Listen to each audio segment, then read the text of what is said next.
جمعے کی ایک نیکی 70 نیکیوں کے برابر ہے۔ جو جمعے کے دن یا رات میں سورہ دخان پڑھے گا، اللہ تعالیٰ جنت میں اس کے لیے ایک گھر بنائے گا۔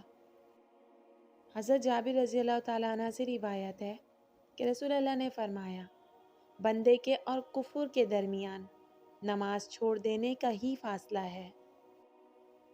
نبی کریم نے فرمایا، جب جمعے کا دن آتا ہے تو مسجد کے ہر دروازے پر فرشتے کھڑے ہو جاتے ہیں اور سب سے پہلے آنے والے اور پھر اس کے بعد آنے والوں کو نمبر وار لکھتے جاتے ہیں۔